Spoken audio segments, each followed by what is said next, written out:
Olá! A Igreja Batista da Graça disponibiliza as suas mensagens e reflexões nas plataformas digitais. Se quiseres continuar a receber, podes acompanhar-nos no Spotify e YouTube. Deus abençoe.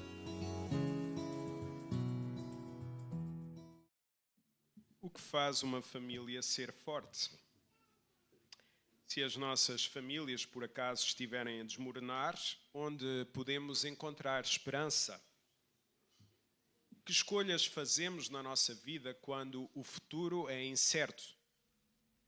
Será que há algo para restaurar na nossa vida, na nossa família, que parece não ter solução? Hoje vamos olhar para uma história que nos mostra que, mesmo nas piores situações da vida, Deus pode transformar famílias e dar um novo começo. Vamos abrir as nossas Bíblias em Ruth, livro de Ruth, capítulo 1. E antes de lermos o texto, é bom saber que o livro de Ruth começa em Belém, num tempo de grande crise espiritual e social. A terra enfrentava uma seca severa. Faltava comida para as pessoas e para os animais. Esta escassez era uma consequência da desobediência do povo à lei de Deus, como lemos em Levítico capítulo 26 e Deuteronômio capítulo 28. Era também o tempo em que foi vivido o livro de Ruth. Estava-se a passar ao mesmo tempo do livro de Juízes, uma época marcada pela confusão espiritual, em que no capítulo 21, versículo 25, nós vemos que cada um fazia aquilo que era certo aos seus olhos, ou seja, não era aos olhos de Deus, mas era aos seus olhos. Então, meus irmãos, por causa da fome, pelo menos uma família deixou Belém e foi viver para Moabe, uma região a leste do Mar Morto, cerca de 80 a 100 quilómetros. À primeira vista, Moabe era um terreno um pouco mais fértil que Belém, mas seria realmente a melhor escolha para alguém que estava a passar por uma crise espiritual e social? É neste cenário que começa o livro de Ruth. Vamos ler agora o versículo 1 e o versículo 2. Nos dias em que julgavam os juízes, houve fome na terra. E um homem de Belém de Judá saiu a habitar na terra de Moabe com a sua mulher e os seus 2 filhos. Versículo 2. Este homem chamava-se Elimeleque e a sua mulher Noemi. Os filhos chamavam-se Malom e Quilion, efrateus de Belém de Judá. Vieram à terra de Moabe e ficaram ali. Então viviam-se tempos complicados em Belém de Judá. Deus, com todo o seu cuidado, enviou vários profetas para chamar o povo ao arrependimento. Mas não tinha sido suficiente. O povo continuava a viver como queria. No meio de tanta dificuldade, Elimeleque decidiu procurar um lugar melhor. Decidiu fazer uma escolha onde pudessem ter mais comida. Belém significa assim, literalmente a palavra Belém significa casa do pão. E aqui há uma certa ironia no ar. Não havia pão na casa do pão. Não havia pão em Belém. Talvez apenas migalhas. E por isso fugiram de lá. Escolheram Moabe, que tinha um pouco, conforme vimos, condições melhores. Mas será que foi uma boa escolha? Para entendermos melhor, é importante lembrar que Moabe não era uma terra neutra. Em Gênesis capítulo 19, nós vimos que depois da destruição de Sodoma, Ló refugiou-se na caverna com as suas filhas. Elas, convencidas que o mundo iria acabar, embebedaram o seu pai e engravidaram dele. Um dos filhos que nasceu foi Moabe. E é desta história que surge então este povo. Nós não estamos a olhar apenas para a sua origem. Os moabitas também eram conhecidos pela sua idolatria e por serem inimigos do povo de Deus. Chegaram a dominar os israelitas durante 18 anos. Nós podemos ver isso em Juízes capítulo 3. E adoravam um Deus chamado Camus, que exigia sacrifícios humanos, quando Deus nunca pediu sacrifícios humanos. Por tudo isso, Deus proibiu que estas pessoas de Moabe fossem integradas na congregação de Israel. Deuteronômio capítulo 23, versículo 3. Moabe parecia uma escolha melhor no momento de crise, mas espiritualmente era um lugar perigoso.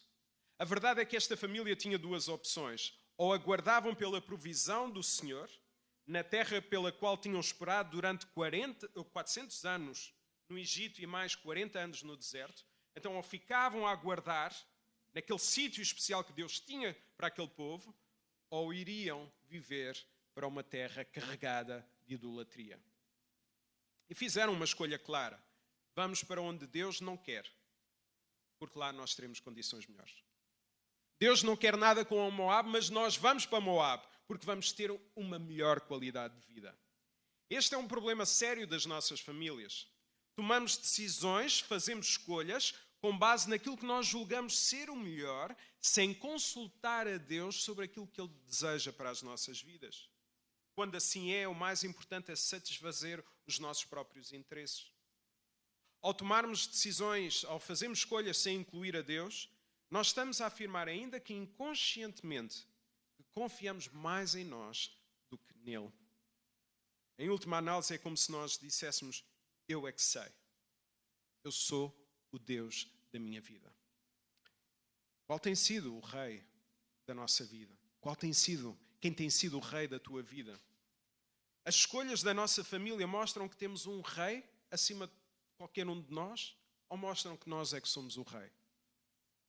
Nos momentos difíceis que nós, porventura, possamos estar a passar, não devemos escolher caminhos que Deus desaprova, mesmo que pareçam mais rápidos, mesmo que pareçam mais fáceis. E o mais incrível é que muitas vezes sabemos o que Deus quer, mas tentamos arranjar desculpas como: eu preciso de ir para Moab para ter mais comida, para a nossa consciência não pesar tanto. Então nós somos mestres em arranjar desculpas para o pecado, para a consciência não pesar tanto. Contudo, o Espírito, esse sempre falará connosco. Esse sempre vai chamar-nos ao arrependimento, a uma mudança de atitude. Quando achamos que Deus cuida de nós, isso deve influenciar as nossas decisões, quer pessoais, quer familiares. Caso contrário, mesmo aparentemente procurando coisas boas, acabamos por agir em rebeldia. Como nesta história, procuraram comida, mas foram para longe da vontade de Deus. Nós nem sempre conseguimos ver o que Deus está a fazer, mas é precisamente aí que a nossa fé é posta à prova, quando nós não sabemos aquilo que Deus está a fazer. Confiar em Deus é ficar na casa do pão, mesmo quando parece vazia. Não vamos arriscar, não vamos tomar decisões, não vamos fazer escolhas que nos colocam como o centro da nossa vida. Versículo 3 até ao versículo 5. Morreu Elimeleque, marido de Noemi, e ficou ela com os seus 2 filhos, os quais casaram com mulheres moabitas. Eram o nome de uma órfã e o nome de outra Ruth. E ficaram ali quase 10 anos. Morreram também ambos, Malom e Quilion, ficando assim a mulher desamparada dos seus 2 filhos e de seu marido. Então, com o tempo, morreram Elimeleque, Malom e Quilion, marido e os 2 filhos de Noemi. Então ela ficou sem ninguém, inclusive sem sustento. Nem sempre conseguimos entender tudo o que nos acontece. Nem sempre entendemos o porquê de determinadas coisas acontecerem na nossa vida. E o pior que nós podemos fazer a nós mesmos e aos outros é tentar arranjar explicações para tudo. Porquê que aconteceu isto na minha vida? E lá vamos nós com uma receita enorme. Tininha, a sua filha vai porque a Tininha... E arranjamos desculpas. Calma com isso. No entanto, há aqui algo que o texto nos permite afirmar com clareza. Ao escolherem viver fora da vontade de Deus, colocaram-se num lugar de grande risco espiritual, emocional e até físico. A ausência da direção de Deus nunca é segura, nunca é boa para nós. E esta família decidiu viver numa terra que Deus tinha proibido claramente.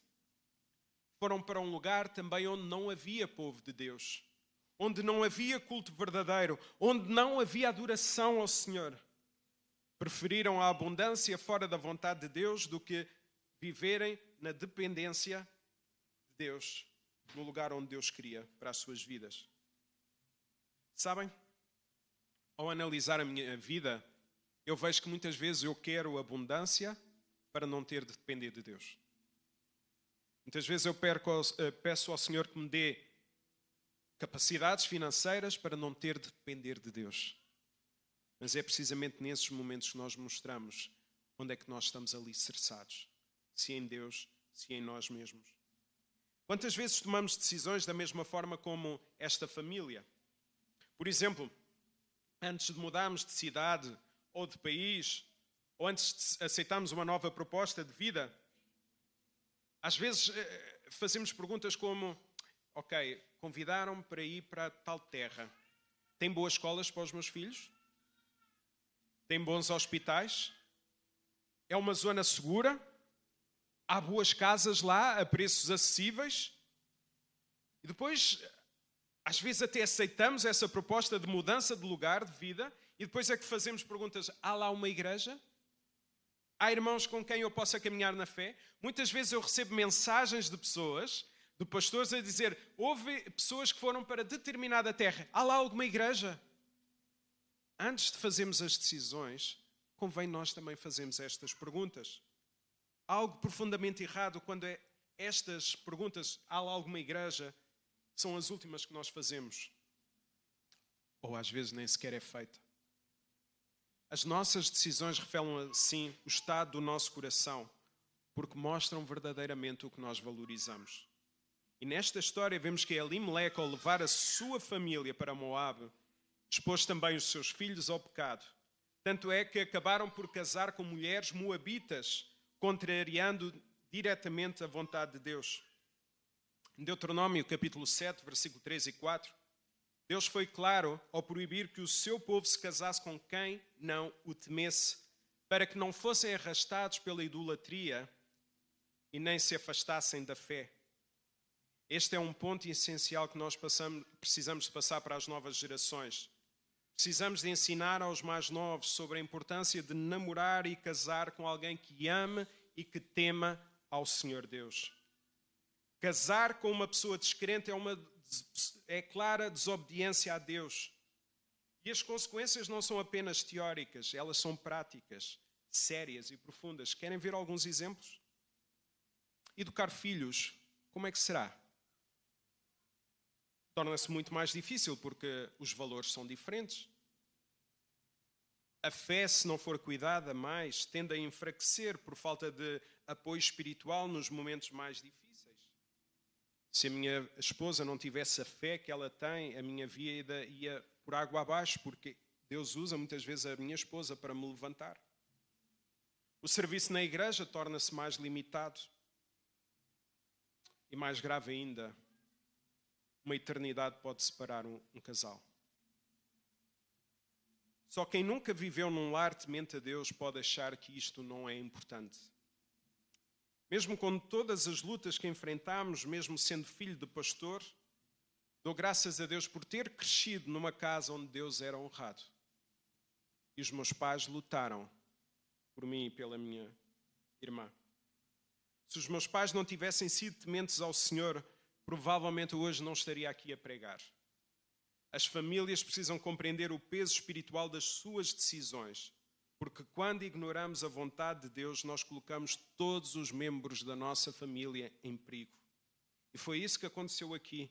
Esta família não mediu bem as consequências das suas decisões pecaminosas e o pecado gerou mais pecado. Agora Noemi está desamparada, sem marido, sem filhos, sem esperança. Estar fora da vontade de Deus nunca é um detalhe, é um risco. Não pensa, é só um detalhe. Não, é risco. É uma linha vermelha. Versículo 6. Então dispôs-se com as suas noras e voltou da terra de Moabe, porquanto nesta ouviu que o Senhor se lembrara do seu povo, dando-lhe pão. Este versículo mostra-nos algo precioso. Noemi reconhecia que era o Senhor que governava a estação e os alimentos. Era Ele que podia reter ou até dar o pão. Deus é o Senhor de tudo e de todos, porque Ele é soberano. Ao ouvir que Deus estava novamente a dar pão na casa de pão, Belém, Noemi tomou a decisão de regressar. Havia esperança. O Senhor Deus tinha-se lembrado do seu povo. O nosso Deus nunca se esquece, mesmo quando o seu povo lhe vira as costas. Deus continua a ser fiel, mesmo quando nós lhe viramos as costas. A provisão de Deus nunca falha. Não vale a pena irmos por atalhos. Confias na provisão de Deus? Caso não, vamos viver com medo. Porque o medo encontra-se naquele lugar onde achamos que a provisão de Deus não chega. Quem vive com medo acha que a provisão de Deus não lhe chega. Por isso, pergunta-te a ti mesmo, ainda achas que esta graça de Deus cuida de ti? Ou já a tomas por garantida e então já nem valorizamos este cuidado de Deus? Quando achamos que a graça é merecida, deixamos de a celebrar. Mas quando percebemos que ela é imerecida, nós só podemos dizer como Jeremias: quero trazer à memória tudo aquilo que me dá esperança. Porque as misericórdias do Senhor são a causa de nós não sermos consumidos, porque as suas misericórdias não têm fim. Renovam-se cada manhã. Grande é a tua fidelidade. Versículo 7 até ao versículo 13. Saiu, pois, ela com as suas 2 noras do lugar onde estivera, indo elas caminhando de volta para a terra de Judá, disse-lhes Noemi: ide, voltai cada uma à casa da sua mãe, e o Senhor use convosco da benevolência como vós usaste com os que morreram comigo. E o Senhor vos dê que sejais felizes cada uma em casa do seu marido. E beijou-as, elas porém choraram em alta voz e disseram-lhe: não, nós iremos com o teu povo. Versículo 11. Porém Noemi disse: voltai, minhas filhas, porque irias comigo? Tenho ainda no ventre filhos para que vos possam ser por maridos? Versículo 12. Tornai, filhas minhas, ide-vos embora, porque sou velha demais para ter marido. Ainda que eu dissesse, tenho esperança, ou ainda que esta noite tivesse marido e houvesse filhos, iria esperar até que viessem a ser grandes? Iria-vos abster de tomardes marido? Não, filhas minhas, porque por vossa causa a mim me amarga o ter o Senhor descarregado contra mim a sua mão. Então, neste momento, Noemi já está de regresso. Mas ainda carrega sobre si uma visão distorcida sobre quem Deus é. Pensava que Deus se tinha revoltado consigo e que o seu castigo seria permanente. No fundo, achava que não havia graça, não havia cuidado para a sua desgraça. Ainda assim, ela sabia de uma coisa, reparem no texto: mesmo que um filho de Deus se afaste, ele ainda pode voltar. A vergonha do regresso é real e pode ser um dos maiores obstáculos. Às vezes as pessoas têm receio de regressar à igreja depois de terem feito grandes asneiras. Porquê? Porque têm medo das perguntas que vão ouvir. Perguntas como: foste embora quando tudo te faltava e agora voltas quando já há pão? Noemi, foi isso? É isso, Noemi? Ou perguntas que podiam fazer também a Noemi, como: foste com uma família e agora voltas sozinha, agora é que tu queres algo de nós? Como te atreves a voltar depois das tuas escolhas? Bem, te avisamos das consequências. E são este tipo de julgamentos, de perguntas mais explícitas ou implícitas, que impedem muitas pessoas de voltar à igreja. Por isso, lembrem-se, não é apenas o pecado que afasta. Muitas vezes é também o medo da reação que irão ter quando regressarem, ou se regressarem. Como temos recebido quem vem sujo, quem vem marcado por uma vida de pecado?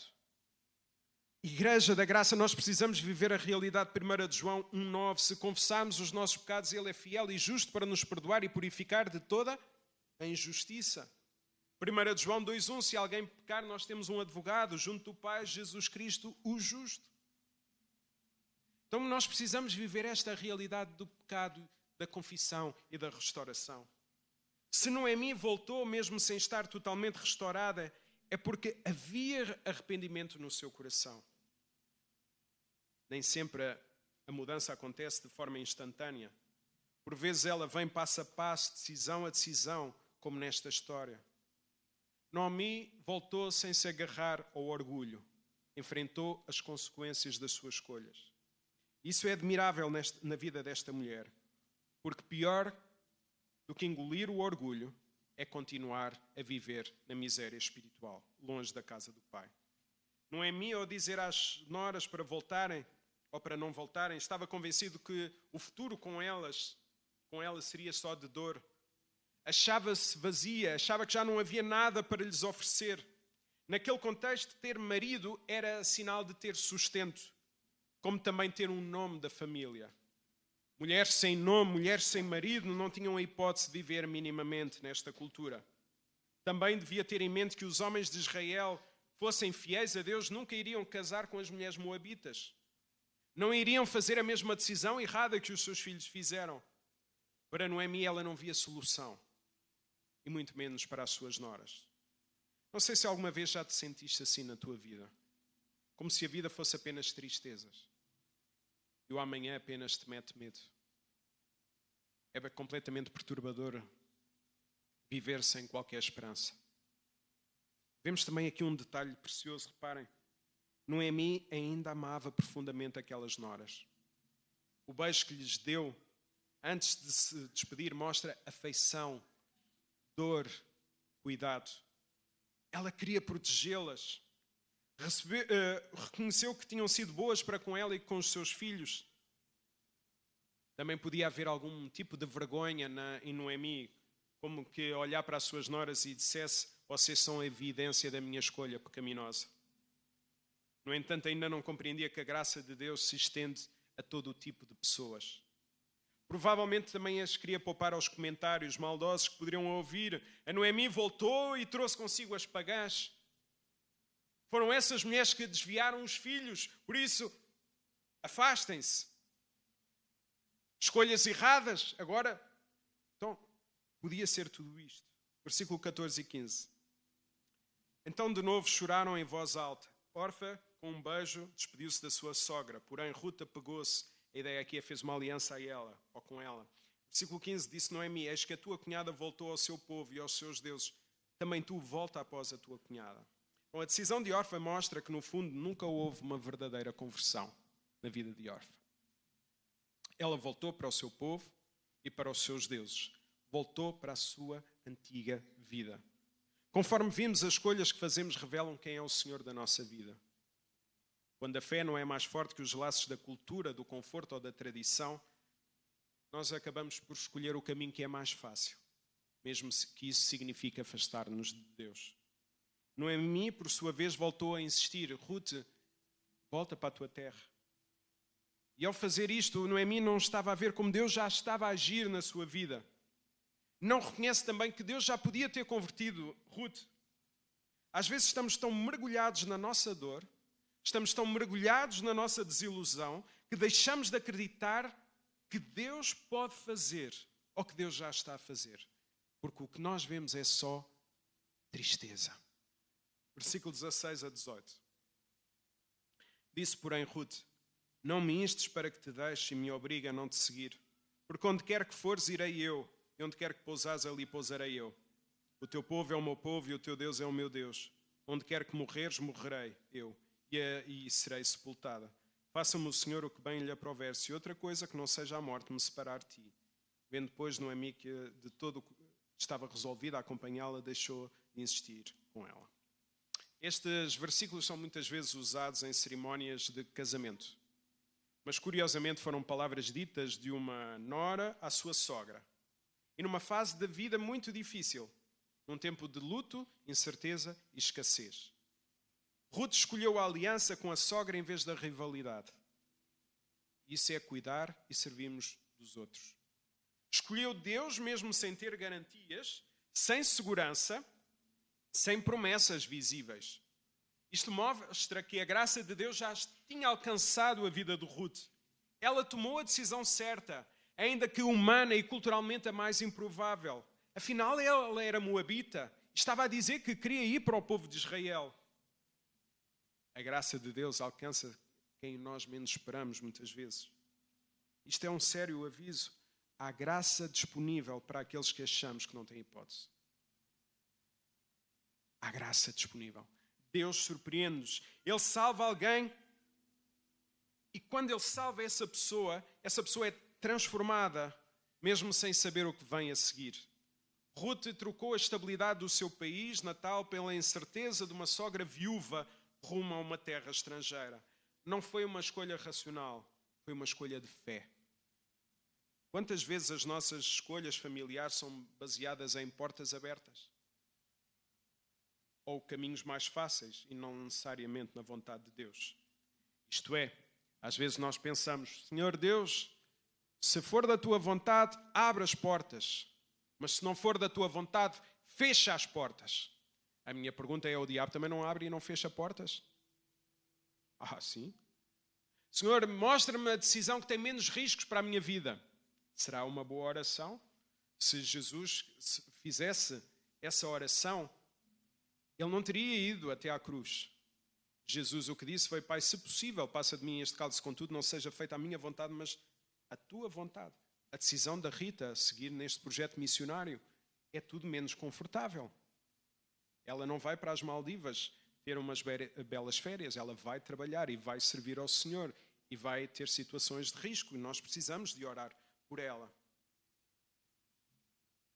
Chego à conclusão que muitas vezes queremos o caminho largo, porque o caminho estreito exige renúncia, exige muitas vezes desconforto.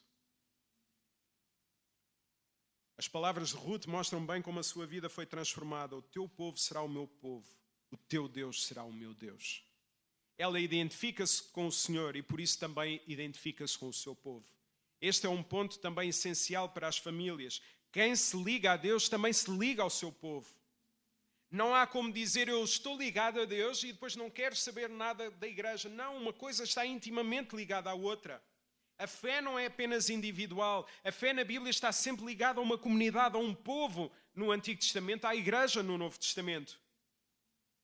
Por mais imperfeita que seja, a igreja é o corpo que Deus escolheu para nós. No versículo 18 vemos que Noemi, ao perceber a firmeza de Ruth, deixa de insistir. Mas não há qualquer celebração, não há qualquer gratidão, há apenas silêncio. A amargura estava a impedir que esta mulher visse que Deus já estava a cuidar dela. E é muitas vezes assim que acontece connosco. Quando nós perdemos a alegria, nós dizemos que Deus se esqueceu de nós. Quando os problemas vêm até nós, a nossa vida, quando a dor alcança e nós não estamos à espera, nós dizemos, Deus esqueceu-se de mim. Mas Deus continua presente, mesmo quando nós não conseguimos sentir. Agora, como será que foram recebidas? O que Deus estava a preparar para estas duas mulheres vulneráveis, não sabemos tudo agora, mas sabemos isto. Deus já estava a escrever uma história de redenção. E talvez hoje Deus queira começar a escrever uma nova história na tua vida. Uma história na tua família, na tua casa, no teu casamento. Na maneira, inclusive, como educas os teus filhos. Nunca é tarde para recomeçar com Deus. É sempre tempo de olhar para Ele e nos rendermos ao nosso bom Deus. Deus nos ajude a fazermos escolhas que glorificam o seu nome.